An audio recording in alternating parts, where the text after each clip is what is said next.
సోదరులారా, విశ్వసించినటువంటి మనకే చెప్తున్నాడు, వలా తమూతున్న ఇల్లా వంతు ముస్లిమూన్. అంటే నీవు ఒక ముస్లింగానే ఈ లోకాన్ని వీడు అన్నాడు. సోదరులారా, నిజంగా ముస్లిం అనేది కులంలో పుడితేనో, ఒంటి మీద ఇలా పొడుగైన డ్రెస్ వేసుకుంటేనో, పైన ఏదో టోపీ పెట్టుకుంటేనే ముస్లిం కాదు.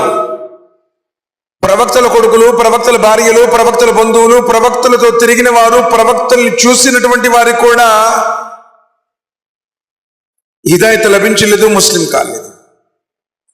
ముస్లిం అంటే క్యాస్ట్ కాదు, ముస్లిం అంటే భాష కాదు, ముస్లిం అంటే వేషం కాదు.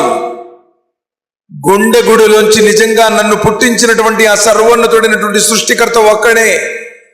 ఈ సమస్త జగత్తును ఎవడైతే నడిపిస్తున్నాడో, ఈ ప్రపంచాన్ని ఎవరైతే పాలిస్తున్నాడో ఆ మహా సృష్టికర్త ఒక్కడేనని విశ్వసించి ఆయన పంపినటువంటి చివరి ప్రవక్త ముహమ్మద్ సల్లల్లాహు అలైహి వసల్లం వారిని అనుసరించేవాడు, ఏ ప్రాంతంలో నివసించేవాడైనా, ఏ భాష మాట్లాడేవాడైనా అతడు ముస్లిం.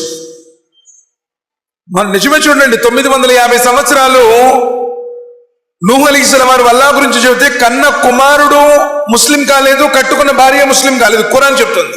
ప్రవక్త ఇబ్రహీం అలైహిస్సలాం అల్లాహ్ యొక్క స్నేహితుడిగా పిలువబడ్డాడే, ఇబ్రహీం అలైహిస్సలాం వారి కన్న తండ్రి కూడా ముస్లిం కాదు అంటుంది ఖురాన్. సాక్షాత్తు ముహమ్మద్ సల్లల్లాహు అలైహి వసల్లం వారి బాబాయి, వాళ్ళ పెద్దనాన్నలు అబూ లహబ్ గాని, అబూ తాలిబ్ గాని, వారి పిన్నమ్మలు, వారు కూడా విశ్వాసులు కాదు అని చెప్తుంది దైవప్రోక్తమైనటువంటి గ్రంథం ఖురాన్.